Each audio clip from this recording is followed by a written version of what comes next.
हमारे लोकप्रिय कार्यक्रम देश की बात में आपका स्वागत है। आज हमारे साथ हैं दिल्ली प्रदेश भाजपा के नवनियुक्त अध्यक्ष सतीश उपाध्याय जी। सतीश जी, देश की बात में आपका स्वागत है। बहुत बहुत नमस्कार। आप दिल्ली प्रदेश के भाजपा के अध्यक्ष नियुक्त किए गए हैं। सामने जिस तरह की चुनौतियां हैं, चुनाव की संभावनाएं भी हैं, नहीं भी हैं, आप पूरे समीकरण को, पूरी परिप्रेक्ष्य में, पूरी प्रदेश को कैसे देखते हैं? देखिए, चुनौतियां तो जीवन का एक अंग हैं। चुनौतियां जीवन में रोज आती हैं, रोज ही उन चुनौतियों का आप सामना करते हैं। और अगर आप चुनौतियों को पैशन के साथ एंजॉय करने लगें तो वो चुनौतियां आपको चुनौती नहीं लगती, वो आपको एक काम करने का तरीका लगता है। और चुनौतियों को अवसर में बदलना, मुझे लगता है कि ये अगर मानसिकता हम लेकर के चलें, अब वो चुनौती आप संगठन की कह सकते हैं कि संगठन को दुरुस्त करना एक चुनौती है। मैं ये मानता हूं कि संगठन को दुरुस्त करना चुनौती नहीं है। संगठन हमारा बहुत अच्छा है, लेकिन संगठन को और पारदर्शी बनाना, संगठन को और धार देना, उसके अंदर और पैनापन लाना, इसके लिए जो भी करने की आवश्यकता है वो निश्चित रूप से ऑर्गेनाइजेशन में हम करेंगे। भारतीय जनता पार्टी से पूरी दिल्ली को, पूरे देश को, और चूंकि हम दिल्ली के संदर्भ में बात कर रहे हैं तो बहुत तरह की आशाएं हैं, लोगों की बहुत आकांक्षाएं हैं। लोग हमारे बारे में बहुत पॉजिटिव दृष्टिकोण से देखते हैं और उनकी उन आशाओं और आकांक्षाओं पर खड़ा करने के लिए भारतीय जनता पार्टी को जो भी करने की आवश्यकता है वो निश्चित रूप से हम करेंगे। और इन सबको मैं चुनौती नहीं मानना, इस सब काम को मैं बहुत एंजॉय करता हूं।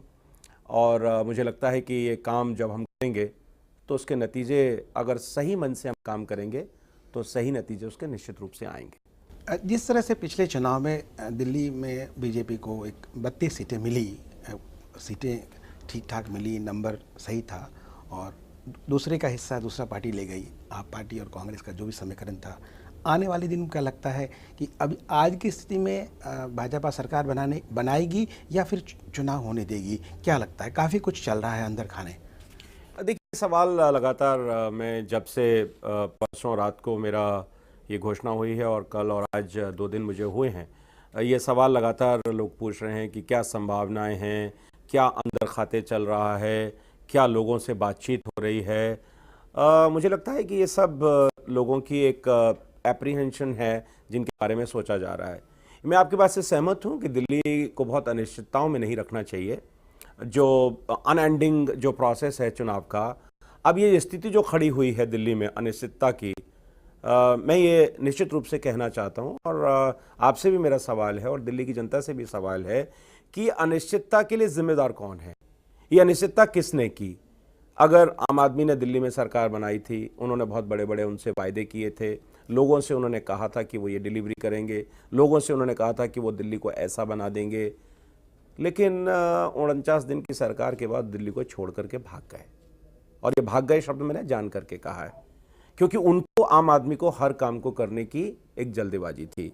आपने कहा भाग खड़े हुए जो आप पार्टी के जो केजरीवाल हैं, भगोड़े भी कहे गए, बनारस गए, वो वाराणसी, वहाँ भी उनको इस तरह की उपाधि से नवाजा गया, फिर वो उछल कूद मचा रहे हैं। लगता है कि आने वाले दिनों में आप पार्टी का कुछ बचा है, कुछ बचेगा, कुछ मिलेगा उनको? देखिए, मैं भारतीय जनता पार्टी होने के नाते एक बात मैं कहना चाहता हूँ। ये सवाल भी लगातार मेरे से होता है कि आपके लिए आपका मेन अपोनेंट्स कौन है, आप मुझसे पूछें, उससे पहले मैं ही आपको जवाब दे देता हूँ। मैं दूसरे दृष्टिकोण से सोचता हूँ। भारतीय जनता पार्टी एक है, मेरा अपना एक काम है, और बाकी सबको मैं विपक्ष की तरह से देखता हूँ। वो चाहे आम आदमी पार्टी है, चाहे वो कांग्रेस है, चाहे वो बीएसपी है, चाहे वो एसपी है, या जो भी है, जो भाजपा के अलावा है, वो मेरे लिए विपक्ष है। और किसी भी विपक्ष को मैं कमजोरी से लेकर के नहीं चलता हूँ, उसके लिए तैयारी करना एक अच्छे स्ट्रेटजिस्ट की एक गुण होता है, कह उसकी नीति है कि वो हर को एक चुनौती माने और उसका फिर सामना करे। जी, निश्चित रूप से मुझे लगता है कि मैं किसी को कमज़ोर नहीं मानता, और अगर भारतीय जनता पार्टी का कार्यकर्ता होने के नाते, एक दल होने के नाते, दल का मुखिया होने के नाते, ये मेरी रिस्पॉन्सिबिलिटी है कि मैं इन सब चीज़ों को अपने अंदर कोई बहुत ही, जिसे कहना चाहिए कि एक इंट्रोस्पेक्शन अपने आप करते रहना, ये मेरी जिम्मेदारी है। कोई बहुत बड़ा एक इस तरह से जो एक मन में आपके आता है कि आपको बहुत ओवर कॉन्फिडेंस चीज़ों पर रहे कि हम तो बड़े हैं, हम सब कुछ कर सकते हैं, ये गलतफहमी मुझे नहीं है।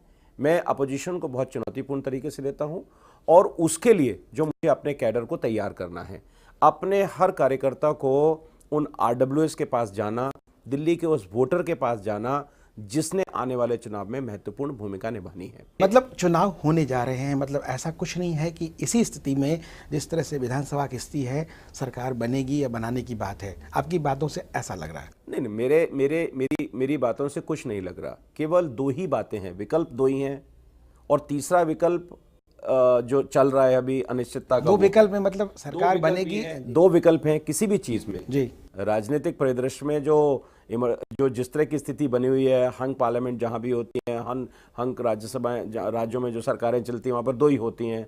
आप इमरजेंसी रूल में हैं, या तो चुनाव होंगे या सरकार बनेगी। सरकार बनेगी तो कैसे बनेगी ये अपने आप में सवाल है। सरकार बनेगी तो कोई ना कोई, जैसे आम आदमी ने सरकार बनाई, दोबारा आम आदमी सरकार बनाने की कोशिश कर सकता है।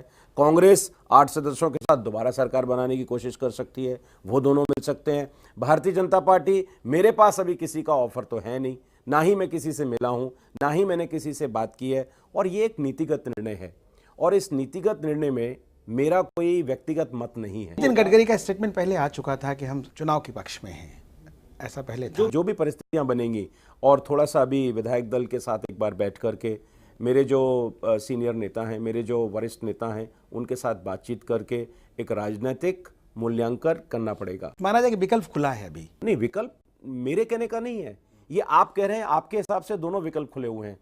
मेरे हिसाब से मुझे हर विकल्प के लिए तैयार रहना चाहिए।